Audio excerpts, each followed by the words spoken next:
கணக்க Aziz real today episode என்ன மாதிரியான ட்விஸ்டாக்க போகுதுன்னு பார்க்கலாம்.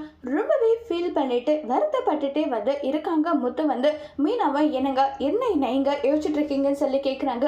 எனக்கு என்னவோ என்னுடைய ஃபோனை வந்து எடுத்துட்டு போனது பார்லர் அம்மாவுன்னு தோணுது. இங்க பாருங்க, நமக்கு வந்து அவங்க தேவையில்லாத பிரச்சனை எல்லாம் கொடுக்குறாங்க, நான் ஒத்துக்கிறேன். அதுக்காக அவங்க இப்படி பண்ணியிருப்பாங்களான்னு அதான் என்ன நம்ப முடியாதுன்றாங்க.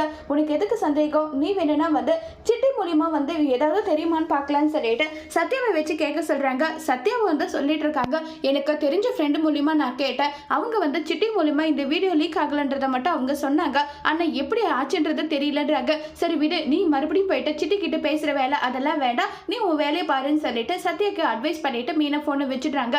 எனக்கு கண்டிப்பா ரோகிணி மட்டும் இன்வால்வ் ஆயிருக்க மாட்டாங்க.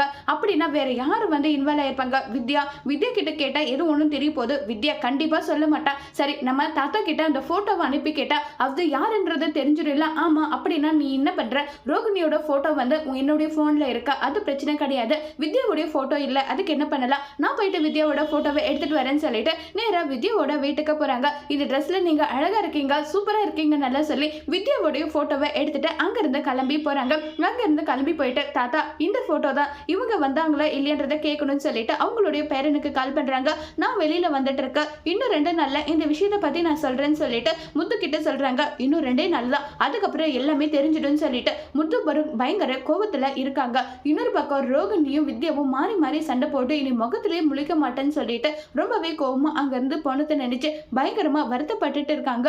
அப்ப நம்ம முத்துவும் மீனாவும் ரோகிணியோட காதுக்கு கேட்கிற மாதிரியே வந்து உண்மை எல்லாமே நம்ம கண்டுபிடிச்சே ஆகணும். உண்மையை கண்டுபிடிச்சு அது யார் அதை லீக் பண்ணாங்கன்றது மட்டும் தெரியட்டும், அதுக்கப்புறம் இருக்கு நல்லா பேசிக்கிட்டு இருக்காங்க. இப்ப நம்ம ரோகிணி தூங்கிட்டு இருக்காங்க. திடீர்னு எந்திரிக்கிறாங்க. அங்க நம்ம மீனா வந்து கோஸ்ட் மாதிரி நின்றுட்டு, என் தம்பியோட வாழ்க்கையை கெடுக்க பாக்குறியா, உன்னை சும்மா விடமாட்டேன்டி, உயிரோட விடமாட்டேன்டி நல்லா சொல்லிட்டு பயங்கரமா சத்தம் போடுறாங்க. உடனே அங்க வந்து ரோகிணி அலறிட்டு இருக்காங்க. மனோஜ் எல்லாம் கீழே தள்ளிட்டு விட்டுரு மீனான்னு சொல்லிட்டு இருக்காங்க. உடனே மனோஜ் பதறி போறாங்க.